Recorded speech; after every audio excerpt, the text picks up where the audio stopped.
E aí pessoal, beleza? Mais uma semaninha, mais um vídeo, a gente sempre por aqui, a ideia é falar sobre prescrição de exercício. Se você se inscreve no canal, vai ter a possibilidade de ver dentro das playlists de modo mais organizado os vídeos. Se gostou, deixa aquele joinha, deixa aquele like pra gente, dá uma força para esse assunto circular aí. Valeu! Papo de hoje, corrida e caminhada, né? As co-irmãs são iguais, são diferentes? O que a gente acha, o que a gente tem para dizer sobre isso, né? Uma coisa é certa, ambas são talvez uma das modalidades mais simples, mais baratas de você se manter com o mínimo de condicionamento físico ou até com o máximo de condicionamento físico, em especial em algumas daquelas variáveis da aptidão física que a gente já tem falado aí em outros vídeos. Basicamente elas são diferentes, sim, óbvio, você que já fez as duas coisas já deve ter percebido isso, né? Sob o ponto de vista aí da dinâmica do movimento entre corrida e caminhada, o que a gente observa claramente é que durante a corrida você tem o que a gente chama de fase aérea, ou seja, os seus dois pés deixam o solo, né? Então você fica um tempo sem encostar no chão. Quando você faz a caminhada, você vai ver que necessariamente um dos pés fica em contato com o solo, enquanto o outro não. E aí vai havendo uma troca, né? E por aí o movimento acontece se você chega em algum lugar.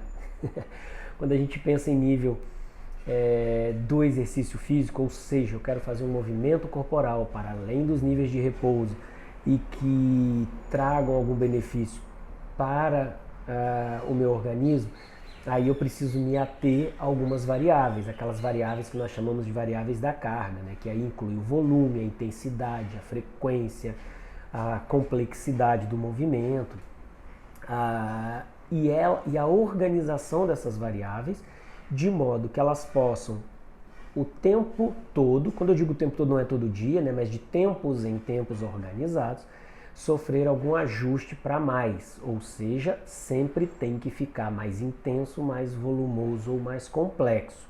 Tudo isso junto, ou pelo menos algumas dessas variáveis de tempos em tempos tem que sofrer alguma alteração.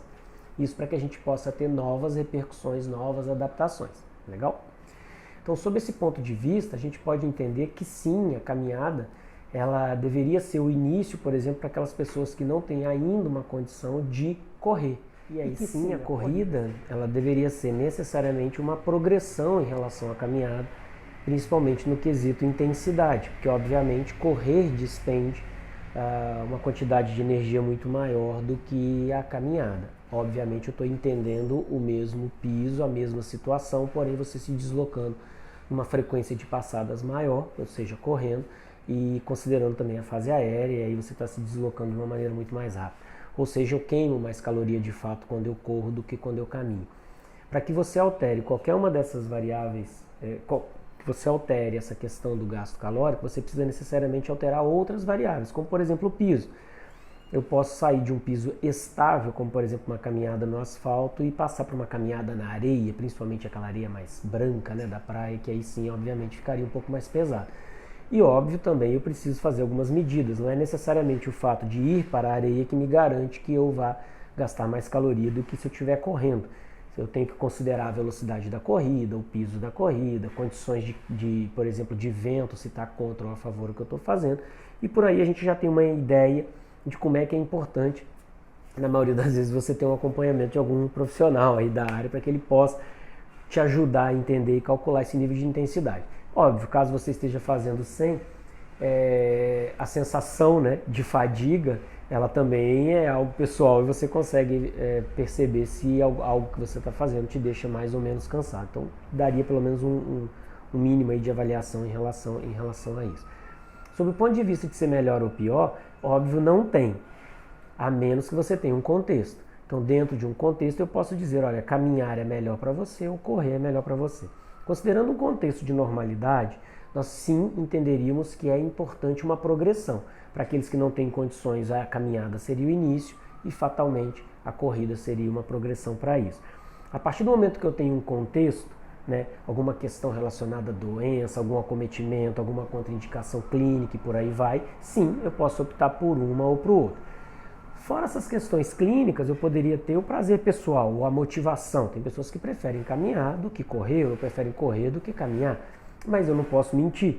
Então pensa assim, eu detesto correr, eu prefiro caminhar e quero ter um maior gasto calórico. Ou seja, se você não quer ter esse mau gasto calórico a partir da progressão lógica para uma corrida, é importante então que você faça o seguinte: eu preciso transformar essa caminhada em algo mais dispendioso. E aí, por exemplo, eu poderia pensar numa inclinação.